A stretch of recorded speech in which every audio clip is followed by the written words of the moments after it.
말씀 봉독해 올립니다. 우리 함께 에베소서 1장 3절에서 6절까지 있는 말씀 다 찾으셨으면 들고 일어나십시오. 성경을 들고 일어나십시오. 우리 함께 에베소서 1장 3절부터 6절까지 있는 말씀을 같이 합독합니다. 시작. 찬송하리로다. 하나님 곧 우리 주 예수 그리스도의 아버지께서 그리스도 안에서 하늘에 속한 모든 신령한 복을 우리에게 주시되 그 창세 전에 그리스도 안에서 우리를 택하사 우리로 사랑 안에서 그 앞에 거룩하고 흠이 없게 하시려고 그 기쁘신 뜻대로 우리를 예정하사 예수 그리스도로 말미암아 자기의 아들들이 되게 하셨으니 이는 그가 사랑하시는 자 안에서 우리에게 거저주시는 바 그의 은혜의 영광을 찬송하게 하려는 것이니라. 아멘. 오늘도 성경을 같이 들고요. 같이 고백합니다. 시작. 나는 성경에 기록된 말씀이 하나님의 말씀인 것을 믿습니다. 나는 하나님의 말씀이 살아있는 말씀으로 믿습니다. 나는 하나님의 말씀이 조금도 오류가 없음을 믿습니다. 오늘도 하나님의 말씀을 배우면서 그 말씀을 깊이 묵상하고 마음에 받아들여 꼭 변화되기를 고백하며 이제로 절대로 부패되지 않고 불멸한 영원한 하나님의 말씀을 듣게 될 것인데 하나님의 말씀을 통하여 반드시 내 삶이 변화될 것을 예수님의 이름으로 고백하며 다짐합니다. 앉으시면서 인사하십시오. 주의 이름으로 축복합니다.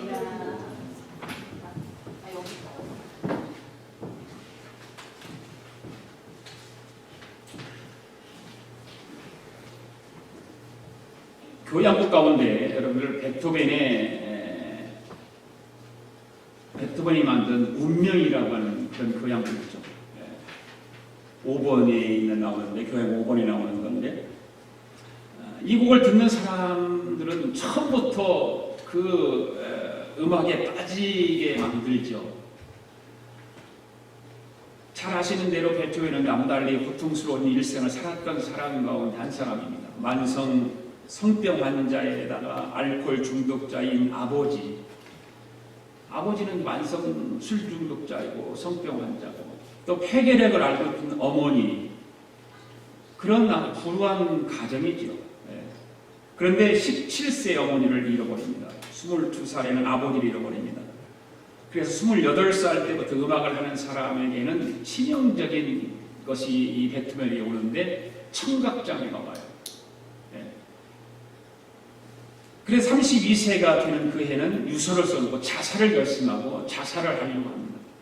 그러다 어느 날 깊은 그 어떤 삶의 그 고뇌에 빠져가지고 집 근처에 있는 어떤 산 오솔길을 이렇게 걷다가 갑자기 어디 성역 오솔길을 걷는데 새 울음소리인지 하여튼 새 소리가 들려오는 거예요. 새는 웃는 소리인지 울음소리인지 잘 모르잖아요. 여러분들 새가 짹짹거리는 걸 보고 저게 웃는 것인지 우는 것인지 알 수 있나요? 잘 모르면 구분을 못합니다. 그런데 하여튼 그 새 소리를 들으면서 자기 어떤 삶의 자기 인생의 문을 노크를 하게 돼요. 자기 자신이 그 새 소리를 통해서. 그래서 거기서 그 운명적인 어떤 소리를 듣게 되는 것입니다. 그런 순간 새 소리를 듣는 순간에 거친 인생을 어떤 운명을 차라리 내 이런 어떤 고통스러운 운명을 차라리 사랑하고 노래하며 살아가야 되겠다고 하는 그런 결심을 하게 됩니다. 그래서 그 새 소리를 듣고 만든 곡이 바로 운명이라고 하는 교향곡 5번의 운명이라고 하는 그런 곡입니다. 딴딴딴딴 딴딴딴딴 그 시작이 그렇게 나오잖아요. 그때부터 이 곡을 듣는 사람들은 그 음악에 푹 빠져들게 되는 것이죠. 참 이 베토벤이 그 곡을 만드는 것은 그런 과정을 통해서 만듭니다. 오늘 우리가 본문을 읽은 에베소서가 바울 사도가 전도하다가 잡혀가지고 로마 감옥에 쇠사슬의 메인체로 지금 감옥 안에서 쓴 그런 내용의 편지잖아요. 그런데 1장의 3절의 마지막 서두에 보면 찬송하리로다 이런 단어가 나와요. 찬송하리로다로 시작하죠. 왜 그러냐면 바울이 지금까지 고통 가운데 고통 가운데 경험했던 그런 일들, 그럼에도 불구하고 하나님을 찬송을 해야 되겠다고 하는 그런 말을 하면서 편지를 쓰고 또 에베소 교회 성도들에게 동일하게 하나님을 찬송해야 될 이유를 설명하고 있는 것입니다. 왜 하나님을 찬송해야 될까? 하나님을 찬송하는, 저는 오늘 그래 본문의 제목을 찬송하는 사람들의 복이다 이렇게 했어요. 찬송하는 사람의 복이 무엇인가? 바울이 왜 에베소 교인들에게 또 자신이 찬송해야 되겠다고 하는 그런 다짐을 하고 에베소 교인들에게 그렇게 했을까? 그가 지금 자신이 처해 있는 그 어렵고 힘든 고난, 지금 그런 가운데 처해 있잖아요.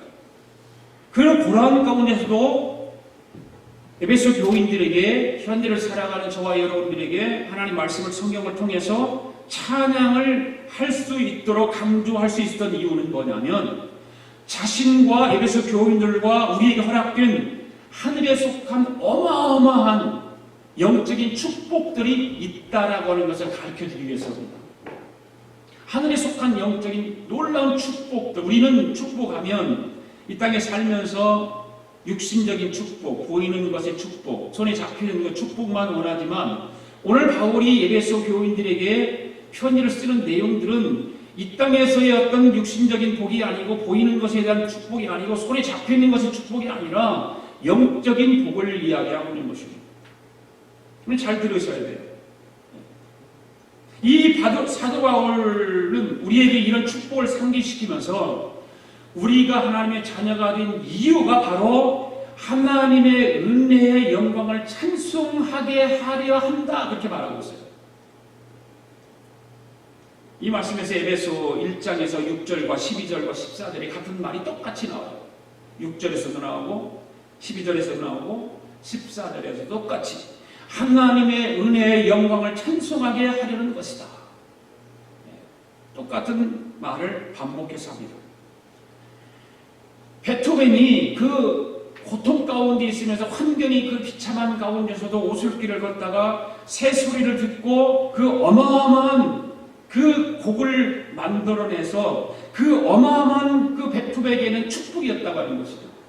그 축복을 발견한 것은 깊은 어떤 삶의 고뇌, 인생의 고뇌에 빠진 그 집 근처 오솔길을 걷다가 갑자기 어디선가 들려오는 그 새소리를 들으면서 자기 인생의 어떤 문을 노크하기 시작하는 것이죠. 많은 사람들이 어떤 성공적인 삶을 살았다, 그러면서 간증을 하는 걸 보면 다 이런 과정들을 겪은 사람들이에요. 어마어마한 고통과 힘든 그런 과정을 통해서 자기를 발견하고 어떤 운명의 문소리를 들어서 자기가 재개하고 성공했다, 그런 이야기를 많이 합니다. 이 베토벤도 마찬가지예요. 사랑하고 노래하면서 그 자기 인생의 운명을 저주하고 미워하고 그러는 것이 아니라 자기 삶을 사랑하는 거죠. 그리고 노래하기로 작정하고 했을 때에 그 새소리 하나 들음으로 인해서 유명한 교향곡 5번 운명을 만들어낸 것처럼, 오늘 우리 또한 이 어마어마한 축복을 발견한 사람들이라고 하는 것을 우리는 기억해야 되는 것이죠. 이 어마어마한 축복을 발견한 사람들인 우리가 어찌 살아계신 하나님을 찬양하지 않을 수 있겠느냐, 그 말이에요.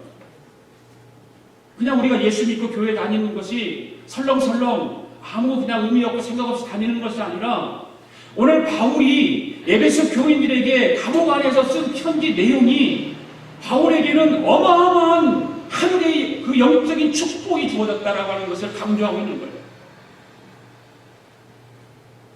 1800년대에 독일에서 목사의 아들을 태어난 하이니 슐리만이라고 하는 7살 그 소년이 있었는데, 그가 7살 때에 아버지가 성탄절 선물로 어린이를 위한 세계 살아가는 책을 사줘요. 그 책에서 이 호모의 대서사시 일리아드와 오디세이를 읽고 트로이라고 하는 도시가 실제로 존재하는 도시일 것이라고 믿음을 갖기 시작합니다. 여러분, 트로이 목마 영화 보셨어요? 저는 못 봤는데 그 내용을 줄거리를 좀 읽어보면 재밌는 이야기들이 많이 나오죠. 트로이 목마, 오래된 영화잖아요. 그런데 이 하이니 슐리만이라고 하는 사람이 나이 41세에 본격적으로 고고학자의 인생을 시작합니다. 그리고 51세부터 1871년에 드디어 고대 드루이의 유적을 발견할 뿐만 아니라 유적을 발견하는 과정에서 어마어마한 보화들을 발견하고 세계의 부자가 됩니다. 유적을 발굴하면서 엄청난 부를 얻게 됩니다. 그가 믿음으로 꿈꾸던 보화들을 눈으로 확인하는 순간 그는 얼마나 탄성을 질렀는지 모른다는 얘기예요. 감격했을 거라 그 말입니다. 여러분 생각해 보십시오. 여러분들 앞에 어떤 어마어마한 금덩어리가 하나 밭을 일고 다니니 뭔 일을 하냐 금덩어리가 하나 막 이만한 머리통만한 것이 금덩어리 하나 여러분 앞에 떨어져 나타났다고 생각해 보십시오. 그 탄성, 그 기쁨이라고 하는 감격이라고 하는 것은 말할 수 없는 것입니다.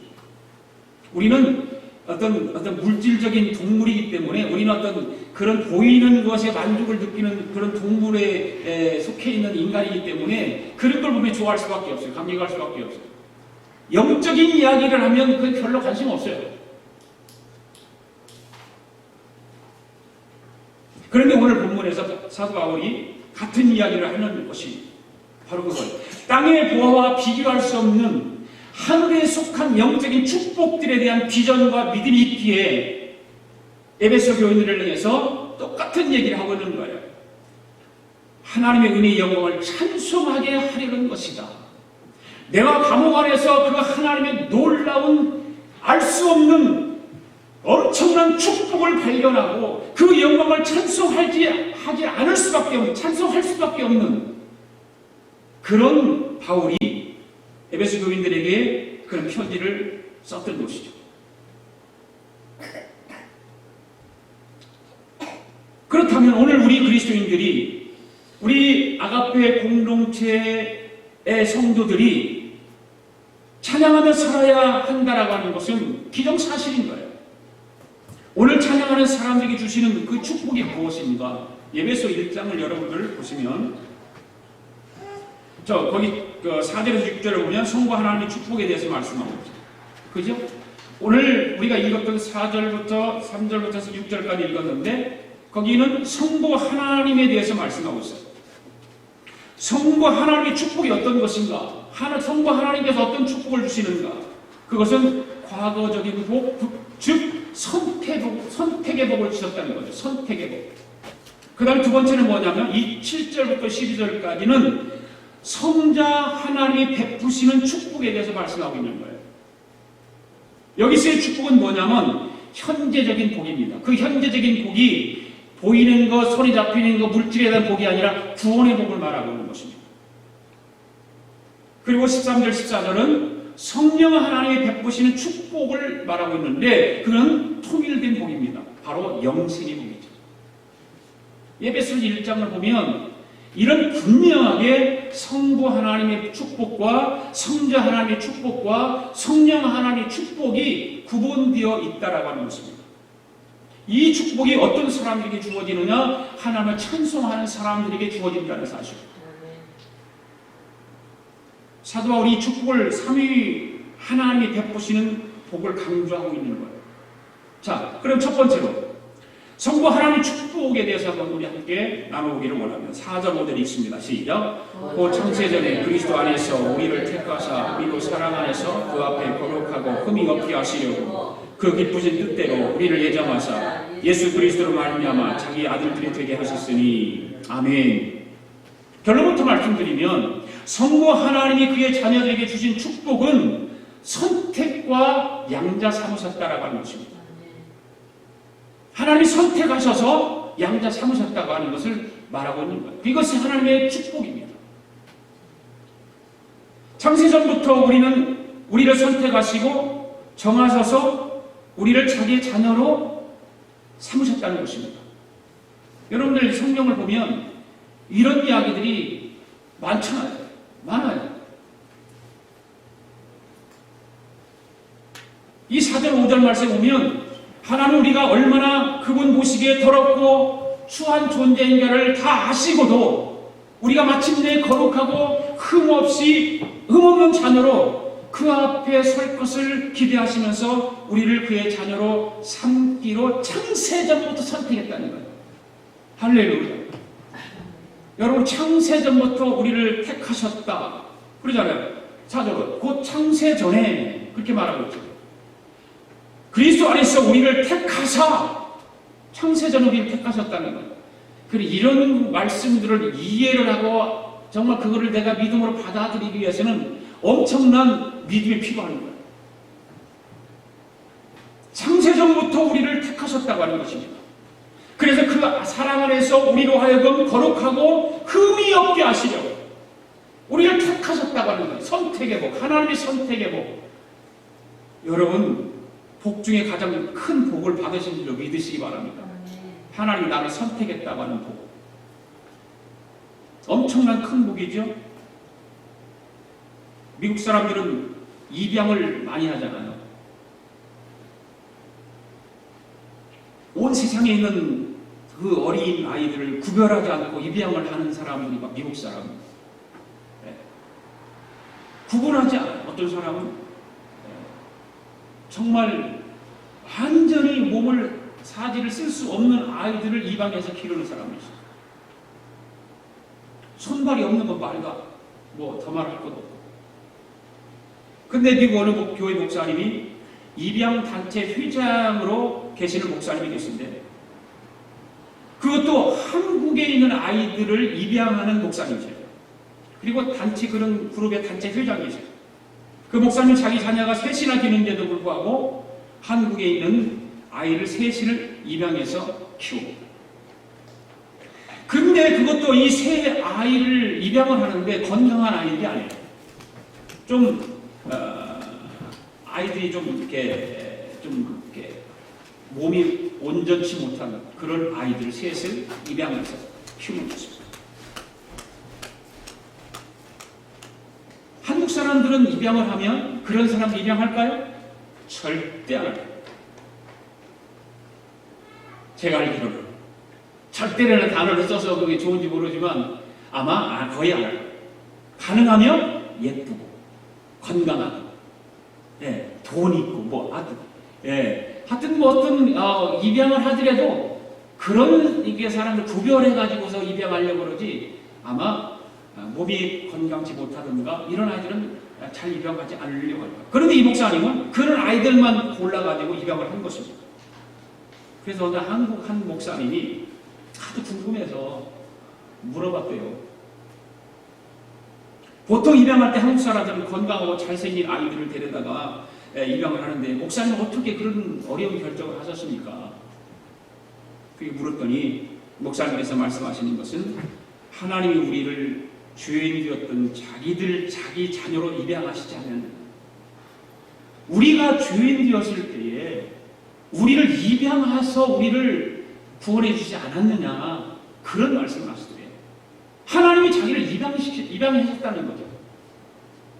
그러면서 자기와 자기 아내의 헌신은 하나님이 자기에게 주신 은혜에 대한 아주 작은 보답일 뿐입니다 라고 그렇게 대답하더라고요. 이 놀라운 신앙 아닙니까? 놀라운 믿음 아닙니까? 이런 믿음은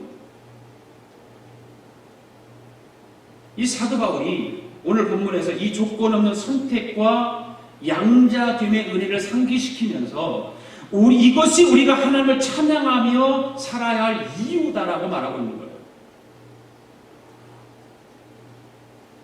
다시 6절을 보십시오. 6절 보십시다. 시작. 이는 그의 사랑하시는 자 안에서 우리에게 거저주시는 바 그의 은혜의 영광을 찬송하게 하려는 것이다. 그의 사랑하는 자 안에서 우리에게 거저주셨다는 거예요. 거저주신 거예요. 그 은혜, 하나님께서 그 은혜를 통해서 우리를 선택해 주시고 양자 삼으셨다는 거예요. 이 놀라운 말이에요. 오늘 우리는 하나님으로부터 선택의 복을 받은 사람들인 것을 믿습니다. 그래서 우리로 하여금 양자되게 하시는 거죠. 양자되게. 이 선택의 복을 받은 사람들이 마땅히 하나님을 찬양하고 그의 이름을 높여 드려야 하는 줄로 믿습니다. 두 번째로 성자 하나님의 축복에 대해서 한번 우리 생각해 보기를 원합니다. 7절 있습니다. 시작. 우리는 그리스도 안에서 그의 은혜의 풍성함을 따라 그의 피로 말미암아 속량고 주의 상을 받았느니라. 내가 참 경륜에 따라서 성령 하나님께서 우리에게 주시는 영적인 축복은 바로 구속의 복입니다. 구속의 복. 구속의 은혜는 예수 그리스도가 현재적으로 우리에게 주시는 영적인 축복이지요. 우리를 구원해 주시는 복. 이 놀라운 것 아닙니까? 구속의 은혜는 예수 그리스도가 우리에게 현재의 복을 주시는 거예요. 우리를 구원해 주셔서 오늘도 예배 자리에 나와서 하나님을 찬송하고 예배할 수 있는 그런 은총을 허락해 주셨기 때문이죠. 구원의 현재성을 우리는 반드시 기억해야 되는 것입니다. 구원은 나중에 받는 것이 아닙니다. 믿습니까? 구원은 나중에 받는 것이 아닙니다. 현재 복이에요. 내가 마음으로 받아들여 입으로 시인하면 하나님은 우리의 아버지가 되시는 것입니다. 우리는 하나님의 자녀가 되는 것이고,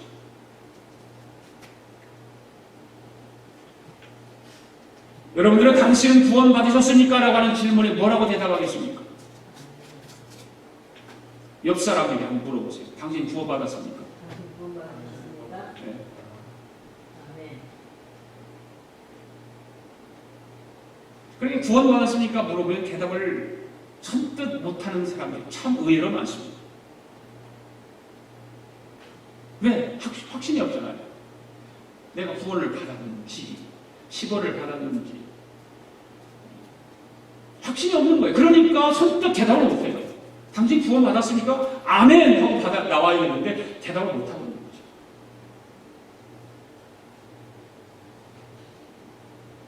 구원은 이미 우리에게 임한 현재적 사건입니다. 그의 피로 말미암아 구속하고 죄사함을 받았느니라고 하는 그 의미는 이미 현재에 완료된 것이다 그 말입니다. 완료된 것이다. 우리는 이 구원의 확신을 가지고 신앙생활을 해야 될 줄로 믿습니다. 그게 확신이 있어서 주의 일을 감당해도 기쁨으로 감당하죠. 감사함으로 감당할 수 있죠. 이 구원의 확신이 없으면 교회에 나오는 것도 그렇게 별로 신나지 않아요. 성자 하나님의 축복은 구속과 계시라고 하는 두 어떤 교리적인 단어들로 요약할 수 있습니다. 다시 말하면 예수님이 우리를 구원하시고 우리에게 하늘의 비밀을 계시해 주셨다고 말입니다. 예수님을 우리는 알고 예수님을 믿어야 하늘의 계시를 알 수 있지 않습니까? 우리를 구원해 주셔서 우리로 하여금 하늘의 비밀을 알게 하시는 그 구속의 축복, 놀라운 것이죠. 여기서 구속이라고 하는 7절 말씀을 다시 보세요. 우리가 그리스도 안에서 그의 은혜의 풍성함을 따라 그의 피로 구속 곧 죄사함을 받았느니라 이렇게 말씀하고 있잖아요. 하늘의 비밀을 알게 하기 위해서 우리를 그리스도 안에서 그의 은혜의 풍성함을 따라 그의 피로 구속했다. 죄사함을 허락해 주셨다. 그렇게 말씀하고 있습니다. 여기서 구속이라고 하는 말이 무슨 말일까? 값을 지불하고 속량하는 것, 그런 거예요. 값을 지불하고. 여기 한번 파워포인트 좀 올려보세요. 했어요? 네. 특히 노예를 속량해서 자유롭게 해주는 것이 바로 구속이라고 하는 단어를 걷어 쓰는 것입니다. 이 구속이라는 말을 세 개 부분으로 나눠서 얘기를 하면, 노예를 사려는 생각을 가지고 노예 시장 속으로 들어가는 것, 첫 번째 그거예요. 노예 시장으로 들어가야 그 사람을 구해내든지 그럴 거 아니에요. 그리고 그 노예를 사야 되는데, 노예를 사는데 헐값으로는 절대 팔지 않습니다. 비싼 돈을 주고 사야 됩니다. 그를 구속하게 해서 구원하기 위해서는 비싼 돈을 줘야 됩니다. 지불하고 노예를 사는 것이죠. 그리고 그렇게 돈을 지불하면 노예 시장 밖으로 데리고 나와서 그 노예를 끌고 나와서 뭐라고 선포해야 됩니까? 너는 자유인이다라고 선포해 줍니다. 이것이 구속이에요. 그러니까 구속이라고 말하는 본래 값을 치르고 다시 산다와 다시 사서 자유를 준다라고 하는 이중적인 뜻을 가지고 있다는 말입니다. 이 단어는 신약 성경에서 기록되던 당시 노예 시장에서 사용되었던 그런 단어들입니다. 로마가 지배하던 시대에, 그것도 시대가 있었잖아요. 로마가 완전히 지배해가지고 노예들을 거느리고, 그 노예를 많이 거느리는 사람들 치고 신분을 높은 사람. 그리고 신분의 상징이 뭐냐? 노예를 많이 거느리고 있는 사람이에요. 그래, 저 사람은 대단한 사람이다. 저 사람은 돈이 많은 사람이다. 저 사람은 되게 잘 나가는 사람이다. 이렇게 자기 신분을 상징적으로 나타내는 거예요. 그래서 정복을 해가지고 노예를 다 잡아오잖아요. 노예를 많이 거느리는 사람들이 부자인데. 왜? 나중에 팔아먹으니까. 다 노예를 다시 팔아야 되니까. 돈을 많이 받고 파는 거예요. 그래서 고가로 거래 수단으로 써였던 거예요, 노예를. 불쌍하죠. 네. 그러니까 누군가가 노예 시장에 들어가서 한 노예를 두고 흥정을 벌려가지고 비싼 값을 치르고 그를 다 산 다음에 그에게 자유를 선포하면서 이제는 당신은 자유인입니다. 부디 행복해 사십시오라고 하는 선포해주는 것이 바로 구속의 뜻입니다. 그런데 성자 하나님께서 우리에게 이런 은혜와 축복을 주셨다는 거죠. 할렐루야. 바로 예수 그리스도가 우리에게 이런 놀라운 은혜와 축복을 주시는 것입니다. 인간은 사실상 하나님 모시기에 죄로 말미암아 주의 노예로 살 수밖에 없는 그런 인간들 아닙니까? 그럴 수밖에 없는 사람들 아닙니까? 그런데 우리를 위해서 이 땅에 오셔서 친히 그가 자신의 몸으로 십자가에서 다 이렇게 죽으시면서 피 흘리시면서 그 죄값을 지불해 주신 거죠. 그러면서 뭐라고 말합니까? 그 피값으로 우리를 사시고 난 이후에 우리에게 죄에서 자유함을 선포하셔 주신 거예요. 뿐만 아니라 이렇게 구원받은 우리에게는 그는 이제 하늘의 비밀을 알고 그렇잖아요. 예수 그리스도의 십자가를 통해서 죄사함 받은 사람들은 당연히 하늘의 비밀을 알고 사는 그런 축복받은 자인 것이죠. 여러분 교회 다니는 것이 그냥 다니면 안 돼요. 이런 걸 알아야 되는 거예요. 내가 구원받은 그 뜻이 무엇인가? 구원이 무엇인가? 구속의 은혜가 무엇인가?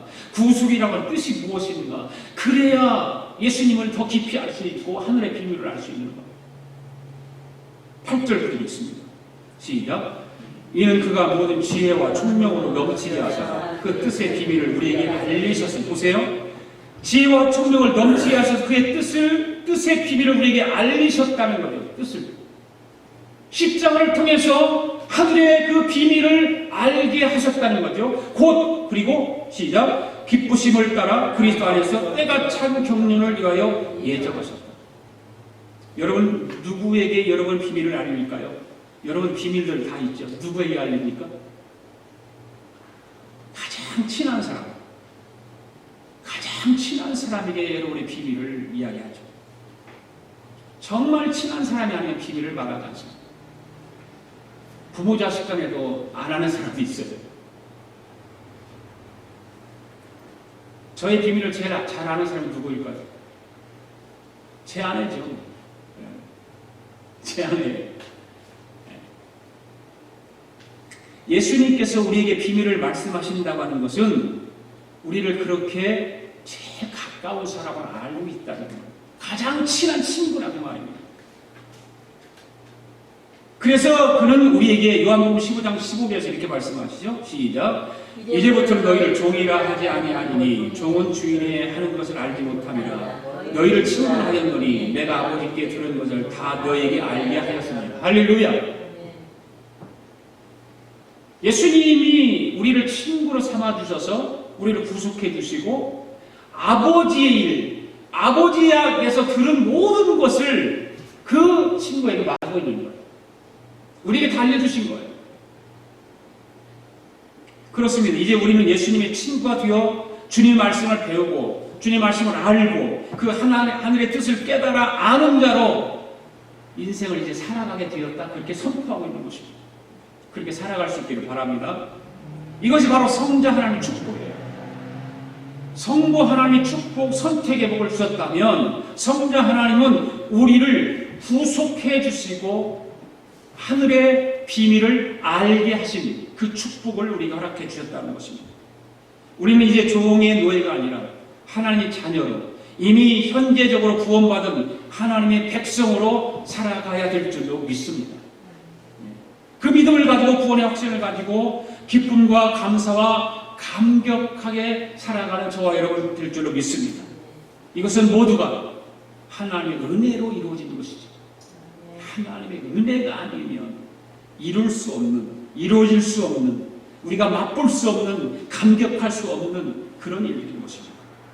7절의 말씀과 같이 우리가 그리스도 안에서 그의 은혜의 풍성함을 따라, 그의 은혜의 풍성함을 따라 우리에게 성자 하나님께서 구속의 축복을 내려주신 줄로 믿습니다. 세 번째로 성령 하나님의 축복에 대해서 알아보겠습니다. 13절 읽습니다. 시작. 그 안에서 너희도 진리의 말씀 곧 너희의 구원을 복음을 듣고 그 안에서 또한 믿어 약속의 성령으로 인치심을 받았으니. 아멘.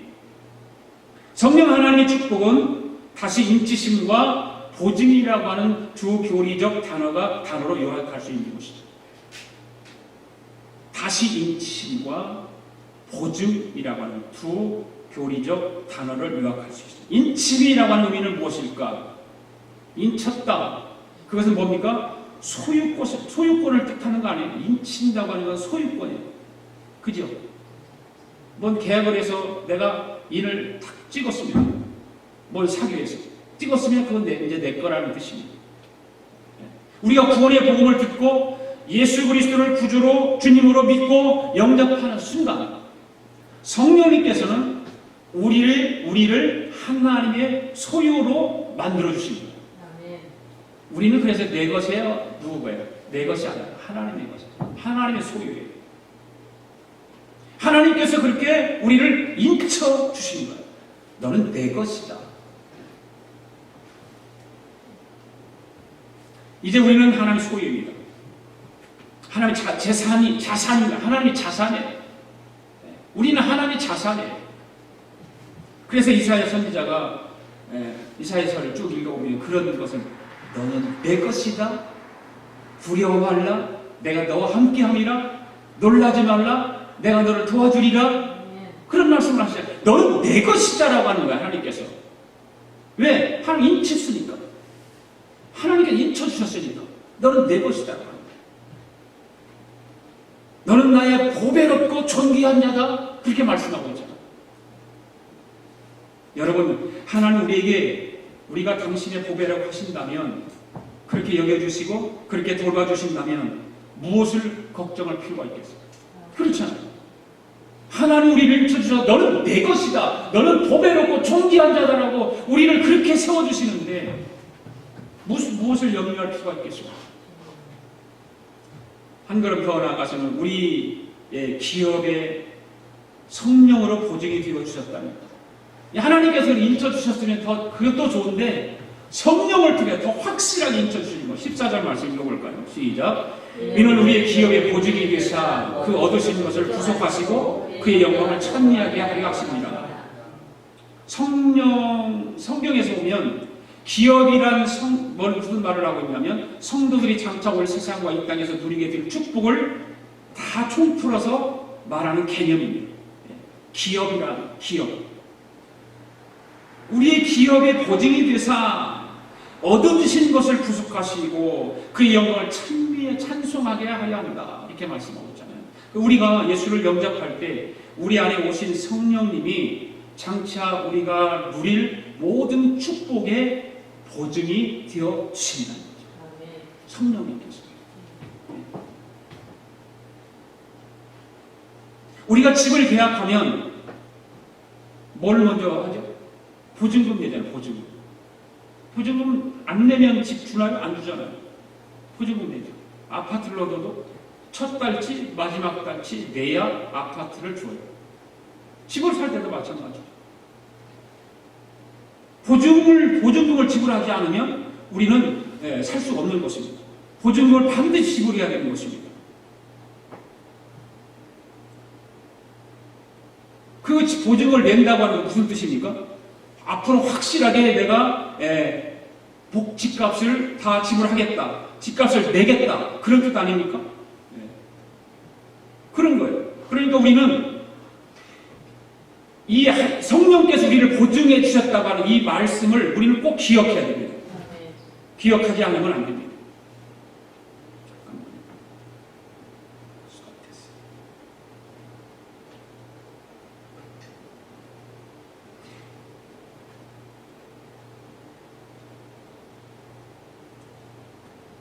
그러니까 찬양하는 사람들의 복은 성부 하나님의 축복과 성자 하나님의 축복과 성령 하나님의 축복을 우리에게 주시는데, 성부 하나님은 우리에게 어떤 복을 주십니까? 선택의 복을 주십니다. 선택의 복. 그리고 성자 하나님의 축복은 어떤 복이십니까? 우리를 구속의 복. 우리를 구원해 주시고 우리를 구속해 주시고, 그리고 성령 하나님의 축복은 어떤 복입니까? 우리를 인쳐 주십니다. 우리로 하여금 하나님의 자녀로서 이 땅에서 살아갈 수 있도록, 어떤 영적인 축복을 통해서 우리가 신앙생활을 할 수 있도록 하나님께서 우리에게 그런 복을 성령을 통해서 더 확실하게 해주시는 것입니다. 창세기 보면 24장에 보면 아브라함이 종이 그 자기 주인 아들 이삭의 신복감을 구하려 가죠. 그래서 리브가를 만났을 때에, 리브가를 만나자마자 자기가 가지고 있는 금패물을 꺼내서 주었습니다. 여러분, 그 리브가에게 준 것이 가지고 있는 전부일까요? 그렇지 않아요. 어떤 보증금과 같은 그런 것 아닙니다. 여러분, 처녀 총각이 결혼을 할 때 총각이 처녀에게 뭘 주면서 결혼하자고 합니까? 반지, 다이아몬드 반지.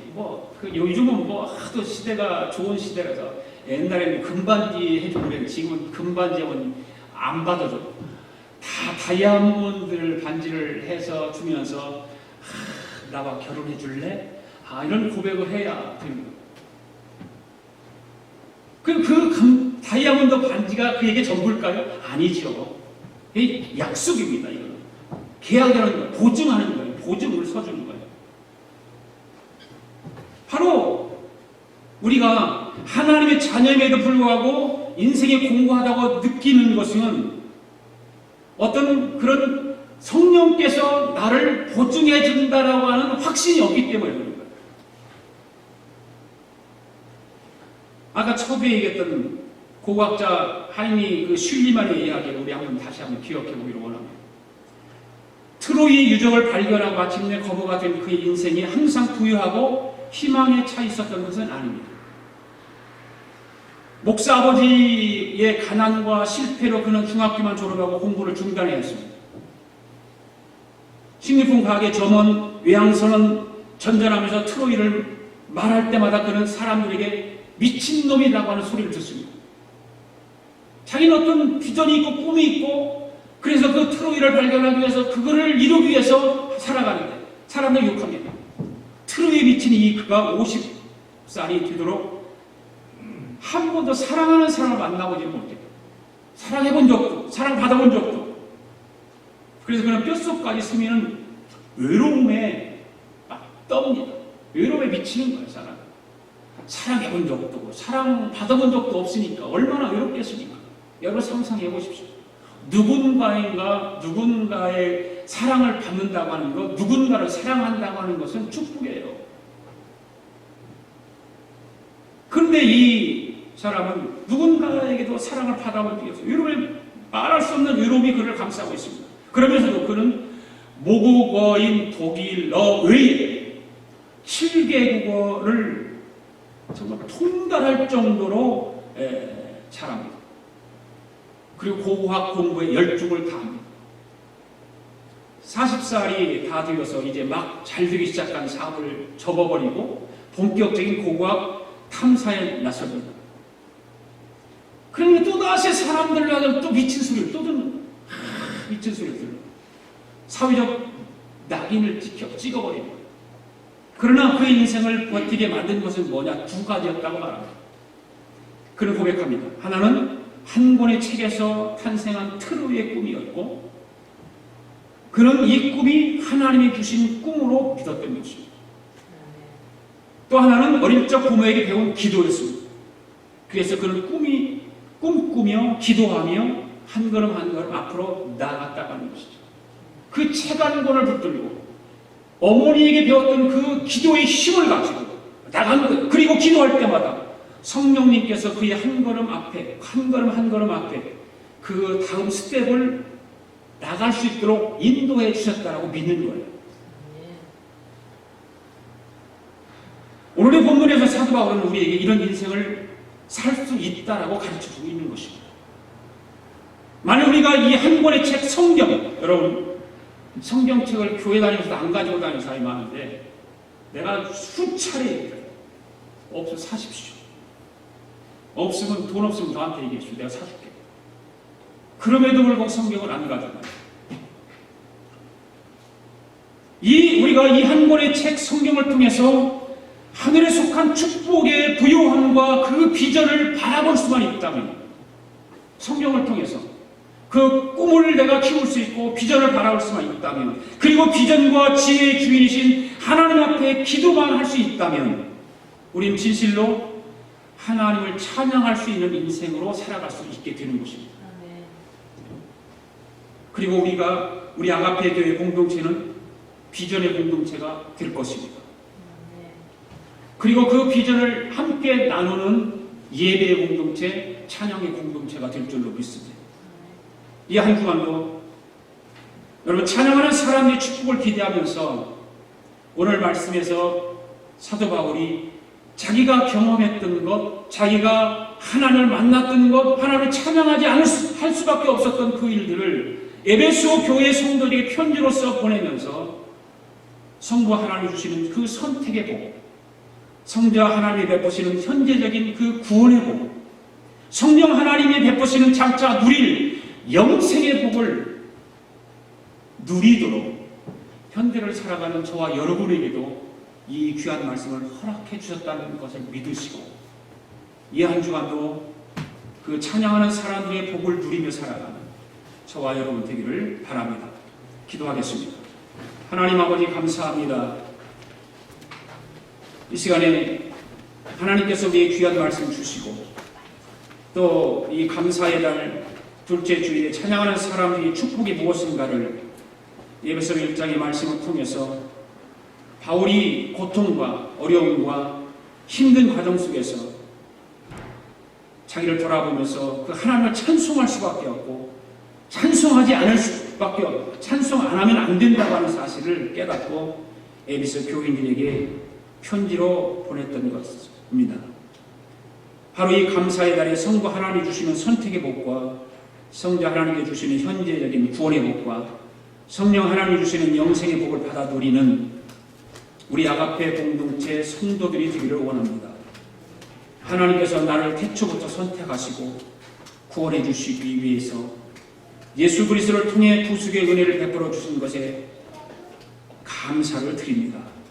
그래서 우리를 하나님 자녀로 인쳐주시고 영생의 복을 바라며 감사하며 살아가는 우리 아가페 교회 공동체가 되게 하여 주시옵소서.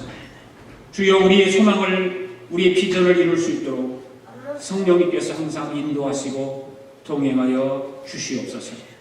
감사드리며 예수님의 이름으로 기도드립니다. 아멘.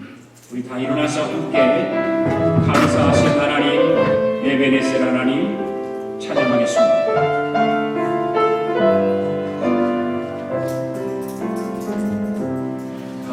감사하신 하나님, 에베네셀 하나님, 살아계신 하나님, 에베네셀 하나님,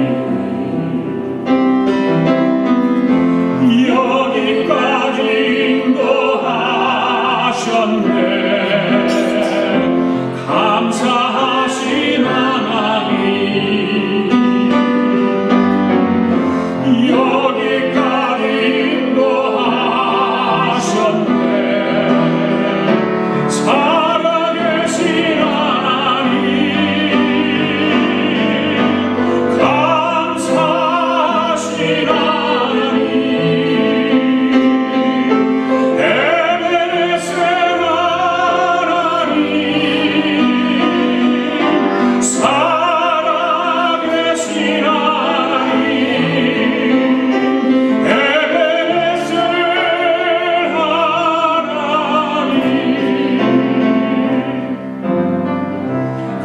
감사하신 하나님 에베네셀 하나님 살아계신 하나님 에베네셀 하나님 장래도 인도하시니 감사하신 하나님 장래도 인도하시니 살아계신 하나님 감사하신 하나님 에베네셀 하나님 살아계신 하나님 에베네셀 하나님 감사하신 하나님 감사하신 하나님 에베네셀 하나님 살아계신 하나님 에베네셀 하나님.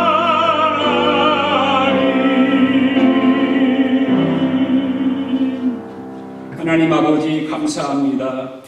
감사의 달 12월 둘째 주일입니다. 오늘도 하나님 앞에 빈손으로 오지 아니하고 귀한 예물을 구별하여 하나님 앞에 봉헌에 올렸습니다. 이 예물 가운데는 소득의 10분의 1을 구별하여 드리는 11조의 물이 있습니다.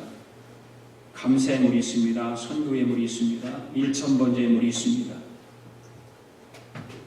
사랑하는 성도들이 한 주간도 열심히 하나님 앞에 마음의 소원을 가지고 부르짖고 기도했던 그 간절함이 이 물질 가운데 있습니다. 오 주여, 예물을 받으시고 하늘의 신령한 복과 이 땅의 기름진 복으로 채워 주시옵소서. 우리가 이민자의 삶을 살아가면서 이 물질 때문에 어려움 당하는 일이 없도록 축복하시고 필요한 곳에 하나님께서 채워 주시옵소서.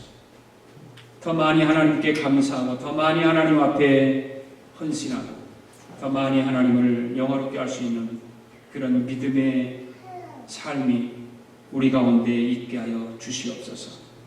하나님의 교회가 정말 큰 비전을 가지고 이루어가기를 원합니다. 눈으로 보기에는 부족한 것 같고 연약한 것 같지만 예수 그리스도가 우리 안에 계심으로 말미암아 성령님의 인도하심과 도우심으로 말미암아 우리는 더 많은 큰 일을 감당해낼 줄도 믿습니다.